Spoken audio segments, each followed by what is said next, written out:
Employment bank বা যুবশ্রী প্রকল্পে আপনারা যারা নাম নথিভুক্ত করিয়েছেন এর সুবিধা যারা আপনারা পাচ্ছেন প্রতি মাসে 1500 টাকা করে, আপনাদের প্রত্যেককে কিন্তু অ্যানেক্সা 3 যে ফর্ম সেই ফর্মটা সাবমিট করার জন্য বলা হচ্ছে। আপনারা যখনই এমপ্লয়মেন্ট ব্যাংক wb.gov.in এই পেজে ভিজিট করবেন, আপনাদের সামনে এই পেজটা ওপেন হবে। এখানে দেখতে পাচ্ছেন সাবমিট অ্যানেক্সা 3 কিন্তু সাবমিট করার জন্য বলা হচ্ছে এবং নিচে দেখতে পাচ্ছেন বিশেষ বিজ্ঞপ্তি। এখানে আপনারা দেখতে পাচ্ছেন বিশেষ বিজ্ঞপ্তি বলে এখানে বলা হয়েছে যে সকল কর্মপ্রার্থী যুবশ্রী প্রকল্পের মাধ্যমে ভাতা পাচ্ছেন আগামী 15/1/2024 থেকে 2/4/2024 তারিখের মধ্যে অবশ্যই অ্যানেক্সা 3 যে ফর্ম সেই ফর্মটা কিন্তু সাবমিট করার জন্য এখানে আপনাদেরকে বলা হচ্ছে। তো কিভাবে সাবমিট করবেন তার জন্য এখানে আপনার সাবমিট অ্যানেক্সা 3 এই ফর্মের উপরে ক্লিক করবেন। তারপরে কিন্তু আপনাদের সামনে পরবর্তী যে অপশন সেটা ওপেন হবে।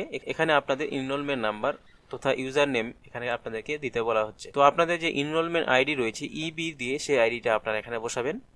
আপনাদের যে পাসওয়ার্ড রয়েছে সেই পাসওয়ার্ডটা এই ঘরে বসিয়ে দেবেন। এখানে ক্যাপচার কোডটা দিয়ে সাবমিটে ক্লিক করবেন। যখনই আপনারা আইডি পাসওয়ার্ড দিয়ে লগ ইন করবেন আপনাদের সামনে কিন্তু পেজটা লগ ইন হয়ে যাবে।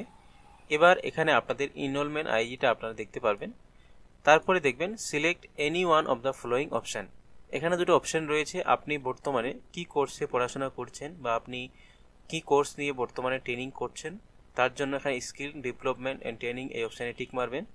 অথবা আপনারা কোনো স্কিল ডেভেলপমেন্ট ট্রেনিং যদি না করে থাকেন সেক্ষেত্রে আপনারা সেলফ এমপ্লয়মেন্টে ক্লিক করবেন। প্রথম যে অপশানটা স্কিল ডেভেলপমেন্ট ট্রেনিং এই অপশানটা সিলেক্ট করবেন, কারণ এই অপশানটা সিলেক্ট করলে আপনারা বর্তমানে কোনো ইনস্টিটিউটের সঙ্গে জড়িত রয়েছেন বা ট্রেনিং কোর্সের মধ্যে আপনারা জড়িত রয়েছেন সেক্ষেত্রে কিন্তু আপনাদেরকে এই টাকাটা পরবর্তীতে কন্টিনিউ করা হবে বা দেওয়া হবে।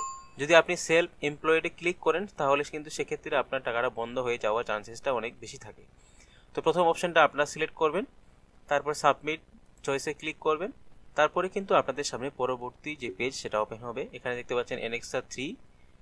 এখানে দেখতে পাচ্ছেন যে এই ফর্মটা আপনাদেরকে প্রতি 6 মাস অন্তর অন্তর সাবমিট করতে হবে। এখানে আপনার নাম, বাবার নাম সমস্ত বিষয়গুলো শো করাবে। এখানে আপনি বক্সটাকে টিক মারবেন। আপনি কি কোর্স করছেন সেই কোর্সের নাম এখান থেকে সিলেক্ট করবেন। যদি আপনি এডুকেশন বা ট্রেনিং করে থাকেন সেক্ষেত্রে আপনি এডুকেশন ট্রেনিংকে ক্লিক করবেন। যদি আপনি অন্য কোনো কোর্স করে থাকেন তাহলে আপনি এর মধ্যে যে কোনো একটা কোর্স বেছে নেবেন। যদি আপনার কোর্সের নাম এই কোর্সের নামগুলোর মধ্যে না মেলে সেক্ষেত্রে আপনি এখানে আদার্স সিলেক্ট করেও আপনি করতে পারেন। তো এখানে আমি এডুকেশন ট্রেনিংয়ে ক্লিক করলাম। তারপর এখানে আপনি যেই জায়গায় পড়াশোনা করছেন বা ট্রেনিং করছেন সেই জায়গা বা ইনস্টিটিউটের নাম, অ্যাড্রেস সহ আপনি এখানে টাইপ করবেন।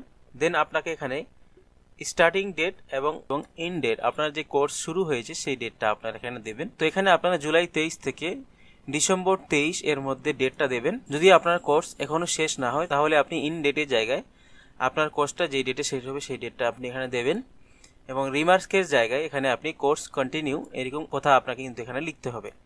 যদি আপনার কোর্স কমপ্লিট হয়ে যায় তাহলে আপনি সেক্ষেত্রে এখানে কোর্স কমপ্লিটেড এবং নিচের দিকে আপনাকে রিমার্কের জায়গায় লিখতে হবে যে আপনি অন্য কোনো কোর্সে বর্তমানে পড়াশোনা করছেন বা ট্রেনিং করছেন। তারপর এখানে আপনি আপনার আধার নাম্বারটা বসিয়ে দেবেন।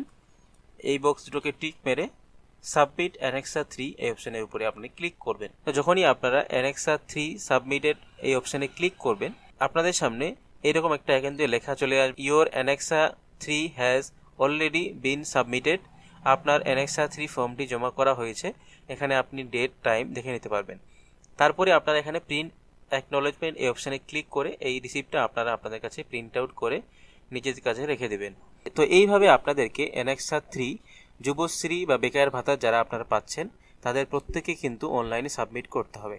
কিভাবে সাবমিট করবেন সমস্ত বিষয়টা কিন্তু আমি আপনাদের সামনে তুলে ধরলাম। আশা করি ভিডিওটা আপনাদের উপকারে আসবে। ভিডিওটি ভালো লাগলে অবশ্যই ভিডিওটিতে লাইক দিবেন, বেশি বেশি করে বন্ধুদের সঙ্গে শেয়ার করে তাদেরকে ইনফরমেশন দেওয়ার চেষ্টা করবেন। ভিডিওটি শেষে আপনাদের সামনে ছোট্ট একটা রিকোয়েস্ট, যারা চ্যানেলে নতুন দেখেন এরকম নিত্য নতুন আপডেট পাওয়ার জন্য চ্যানেলটিকে সাবস্ক্রাইব করে পাশে থাকা বেল আইকনটি প্রেস করে অল নোটিফিকেশনটি ক্লিক করে রাখবেন। সকলে ভালো থাকবেন, সুস্থ থাকবেন।